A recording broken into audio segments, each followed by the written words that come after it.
I've performed over 2,000 open heart surgeries. 2,000.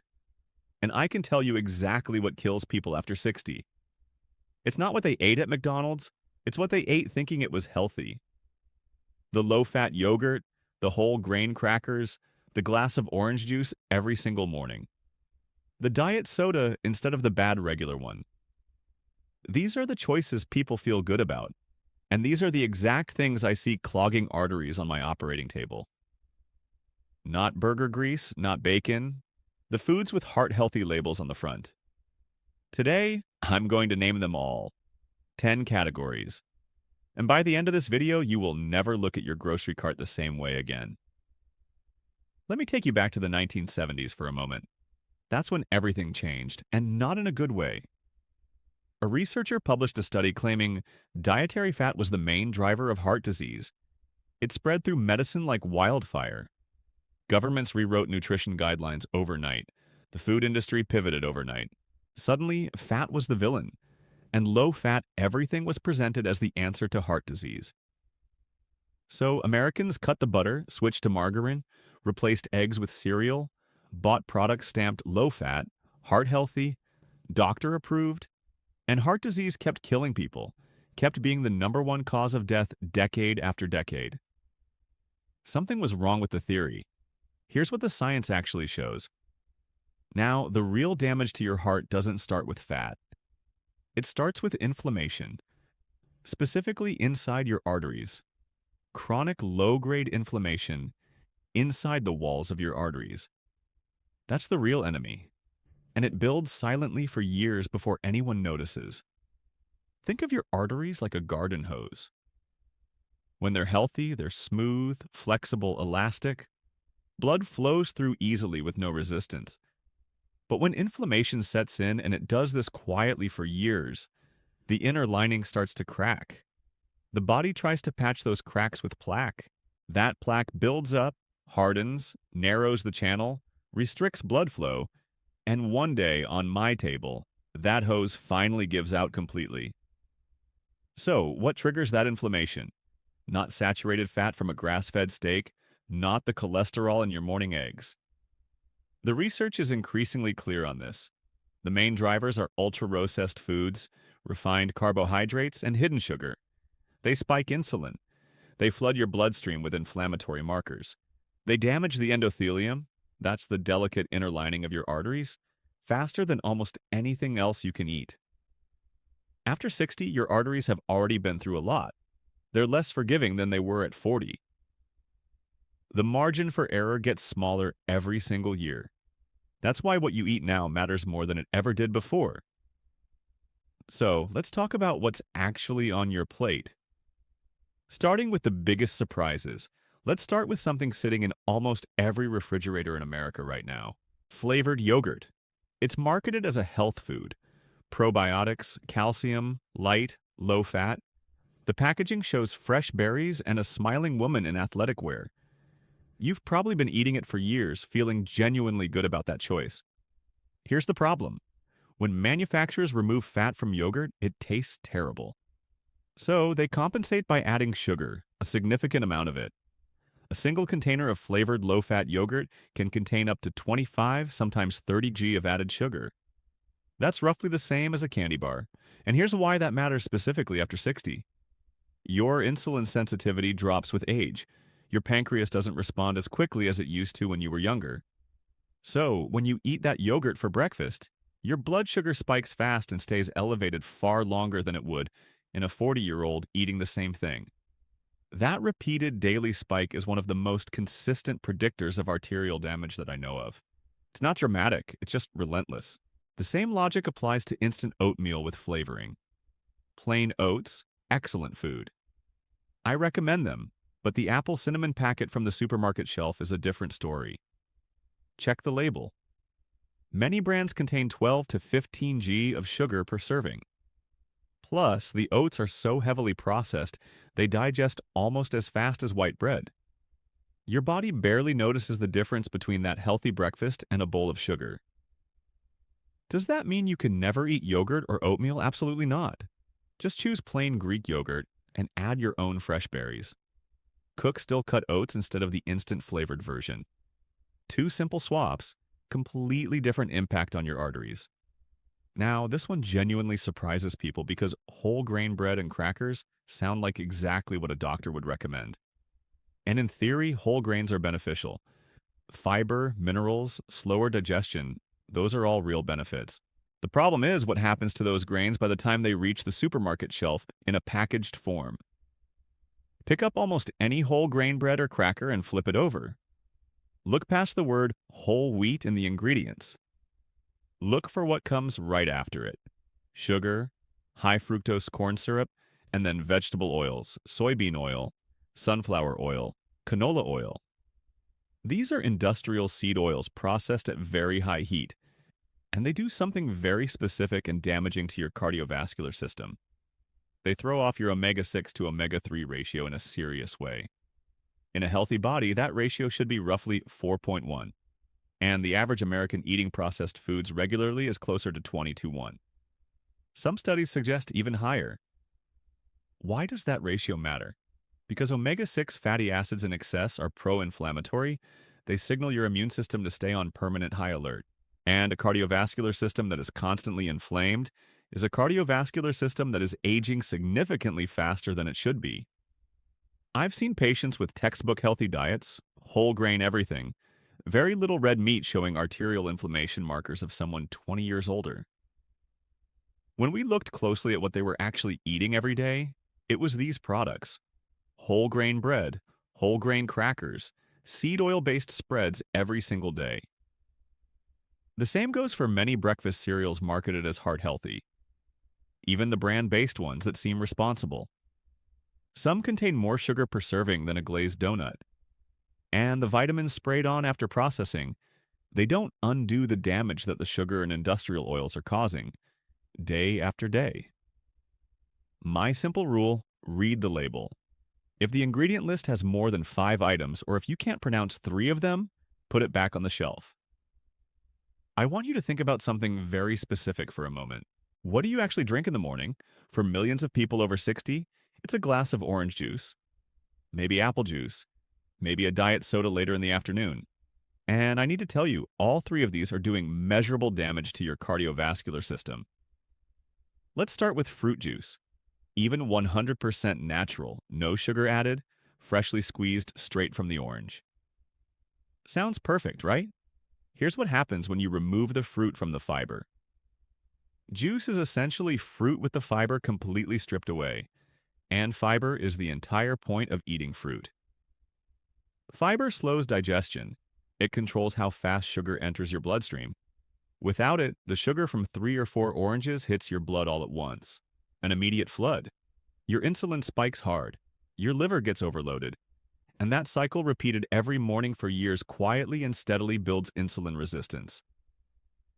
Insulin resistance is massively underdiagnosed in people over 60, and it is a direct, well-documented driver of arterial inflammation, high blood pressure, and ultimately heart attack risk. Eat the orange, don't drink it. It's a simple rule, but the difference it makes to your arteries over time is genuinely significant. Now, diet soda, I know exactly what you're thinking. No sugar, no calories. What's the harm? And it's a completely fair question. The harm is less obvious than with juice. Artificial sweeteners like aspartame and saccharin don't raise blood sugar directly. That part is true. But the story doesn't end there. Multiple large studies, including data published through the American Heart Association, have linked regular diet soda consumption to significantly elevated stroke risk and cardiovascular disease. The proposed mechanism involves gut microbiome disruption and changes in how the brain signals hunger and insulin response, a cascade that ultimately raises cardiovascular risk. After 60, your gut microbiome is already more vulnerable to disruption than it was 20 years ago. Adding daily doses of artificial sweeteners is genuinely not a neutral act. The research is clear enough that I tell every single one of my patients the same thing. Sparkling water with a slice of lemon is not a compromise. It is a straight upgrade.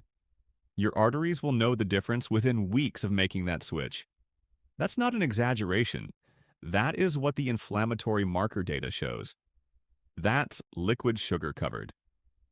Now let's move to the next category, and this one has a particularly painful history in American medicine. I'm talking about margarine. For decades, literally decades, margarine was sold as the heart-healthy alternative to butter.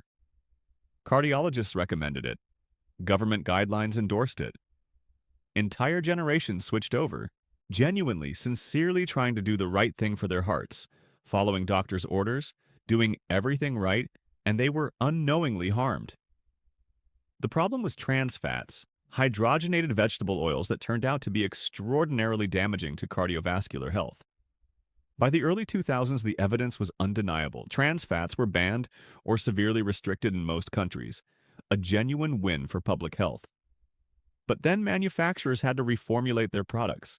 They replaced hydrogenated oils with interesterified fats, a different kind of chemically modified oil. And here's the uncomfortable truth about that decision. The research on interesterified fats is still catching up. We simply don't have 50 years of population data yet. Early studies raise real concerns about insulin function and LDL particle size. My position as a surgeon is straightforward. I would rather trust a fat that humans have been eating for thousands of years than one invented in a laboratory 40 years ago. Quality butter from grass-fed cows. Extra virgin olive oil. These have robust, long-term cardiovascular evidence behind them.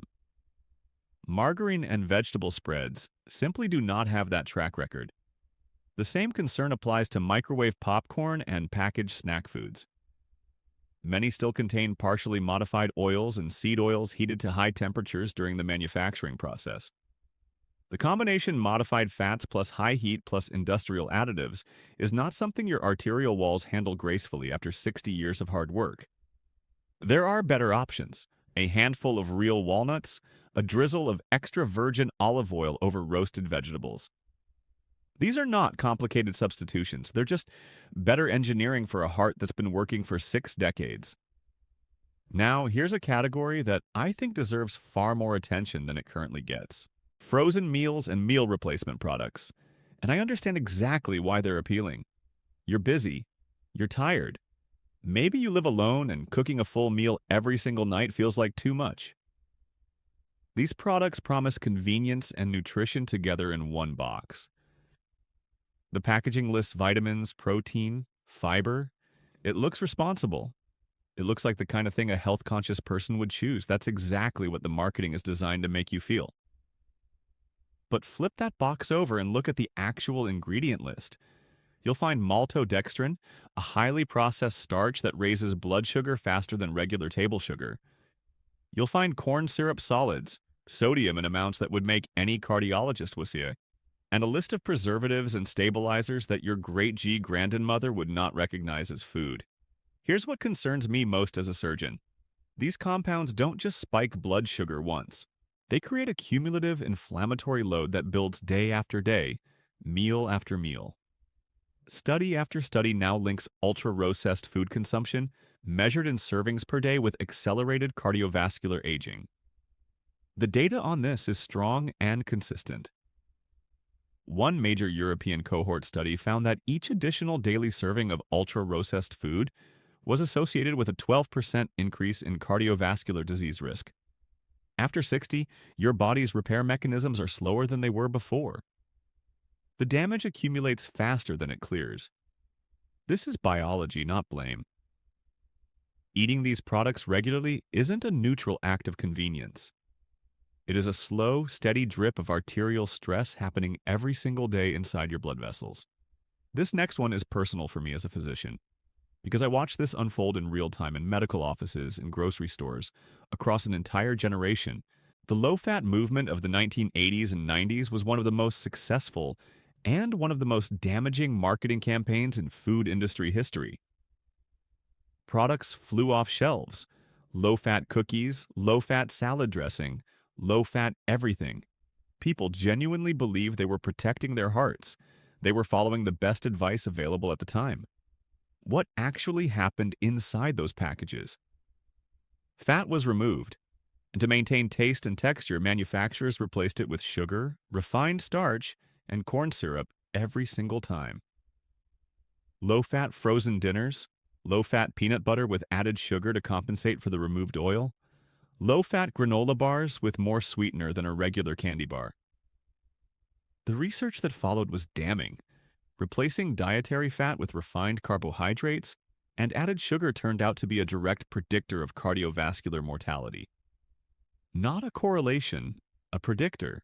The very people following this advice most faithfully, buying every low-fat product, reading every label, looking for the low-fat claim, were in some cases actively increasing their risk. Let me be very direct with you about this. Fat does not make you fat. Fat does not clog your arteries.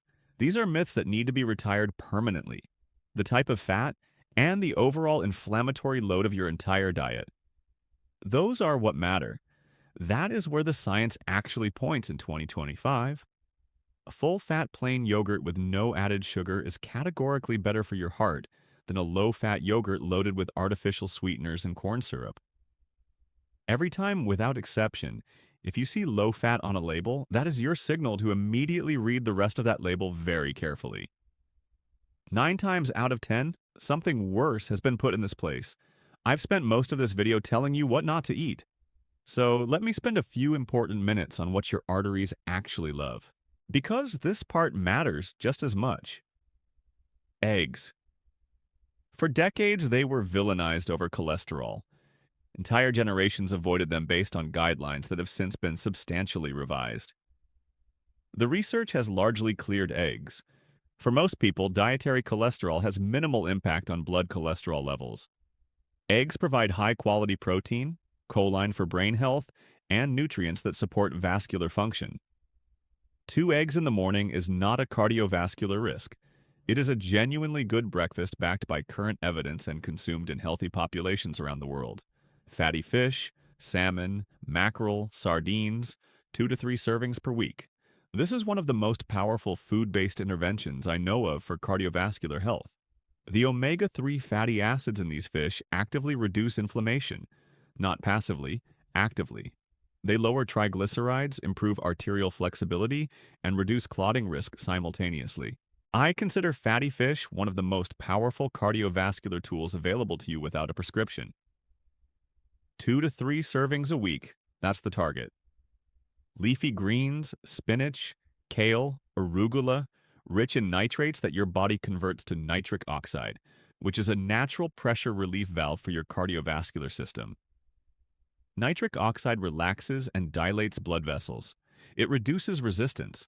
It lowers blood pressure naturally.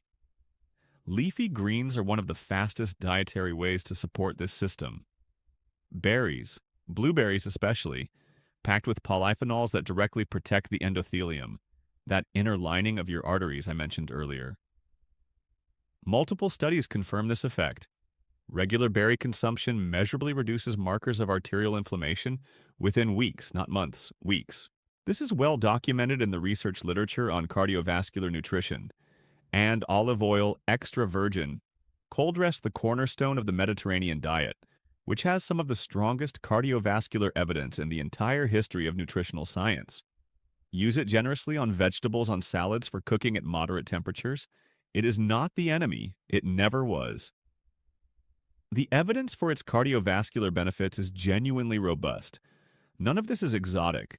None of it requires a special health food store. It's just real food, the kind your grandparents would have recognized without reading the back of a package. I want to stop for a moment and say something that I think is genuinely important. Something that doesn't get said enough in these kinds of medical conversations. You are not to blame for any of this. You followed the advice you were given by your doctor, by the government, by the labels on the packages. You bought the low-fat products. You drank the juice. You chose the whole grain option because that's what the guidelines told you to do for decades. And those guidelines were wrong, not slightly off, fundamentally, demonstrably wrong. For 50 years, the nutritional establishment pointed you directly at the wrong enemy. That is not your failure. That is a systemic failure. But here's what genuinely shocks me, every single time. As a surgeon who has seen thousands of living hearts up close on an operating table, the human cardiovascular system is extraordinarily resilient. Even after decades of receiving the wrong inputs, it responds to the right ones faster than almost any other organ system in the body. I have patients in their late 60s and early 70s who made significant dietary changes and saw measurable improvements in inflammatory markers, blood pressure, and arterial flexibility within weeks, not years, weeks. The body wants to heal. It is designed to heal. It just needs you to stop working directly against it with every meal. So, here's your concrete action plan. 3 steps. You can start on all 3 of them today, right after this video ends. Step 1. Read every label. Not the front of the package with his health claims. The back, the actual ingredient list. Specifically, look for added sugar in any form. Industrial seed oils like soybean, corn, or sunflower. More than 5 total ingredients. And anything you genuinely cannot pronounce. If you find 2 or more of those warning signs in a single product, put it back on the shelf. That's the rule. Simple and effective. Step 2. Take the 30-day challenge. Pick one ultra-processed product you eat regularly, just one. Remove it completely from your diet for 30 days straight. Replace it with a whole food equivalent. One swap, that's all. Research consistently shows that even a single dietary substitution produces measurable changes in blood markers within a month. You will feel the difference before your next routine checkup even confirms it in the numbers. Your body will tell you. Step 3. Stop fearing real food. Butter, eggs, olive oil, fatty fish, full-fat plain dairy. These are not your enemies. They have never been your enemies. The fear of natural fat is a 50-year-old marketing story, not a medical fact. Your arteries know the difference between grass-fed butter and a chemically modified vegetable spread. Even when the calorie counts look similar on paper, the inflammatory response inside your body is completely different. That distinction is what matters most. The operating table is where I fix the damage after it's already happened. But what happens in your kitchen every single day, that's where you prevent it from coming back. You have more direct control over the health of your heart through your daily food choices than through any medication I can prescribe. That is not an overstatement. I've seen it happen at 65, I've seen it happen at 72. The body does not care how old you are. It responds to what you consistently give it. Let's bring it all home. A quick summary of everything we covered today. 10 categories of foods that are quietly damaging your arteries while wearing a healthy label. Flavored low-fat yogurt with hidden sugar. Instant oatmeal packets. Whole grain bread and crackers loaded with seed oils. Breakfast cereals that spike blood sugar like candy. That's the first 4. Microwave popcorn and packaged snacks with chemically modified fats. 100% fruit juice with no fiber. Diet sodas with artificial sweeteners. Margarine and vegetable spreads. That's 4 more. Low-fat processed products where fat was simply replaced with sugar and starch. And frozen convenience meals packed with maltodextrin, sodium, and preservatives. 10 categories, all marketed as healthy choices. Every single one of them doing quiet, cumulative damage to the arteries you depend on every minute of every day. But this is not a story about fear. This is a story about information. Because the moment you know what's actually happening inside your body, you have power, real, practical, immediate power over the health of your heart. Start with one change, just one. The rest will follow. Small shifts repeated consistently. That is how arteries heal. That is what the data shows and what I see in my patients. Now, I want to hear from you. Which of these 10 categories surprise you the most? Drop your answer in the comments below. I genuinely read them, and your answer might actually shape the topic of the next video. So, leave a comment. It matters more than you might think. If this information was useful to you today, please share it with someone you care about. A spouse, a sibling, a friend who has been buying the low-fat everything faithfully for 30 years. They need to see this too. Hit that like button if this changed how you'll look at food labels going forward. And subscribe so you don't miss what's coming next. And before you go, a note about what I've shared today. Everything in this video is general educational information based on current cardiovascular research and my clinical experience. Your individual situation is unique. Your history, your medications, your existing conditions all matter. Before making any significant dietary changes, please talk to your own physician. I'm Dr. Kent John. Take care of your heart. It's been working for you every second of your like and subscribe, don't forget.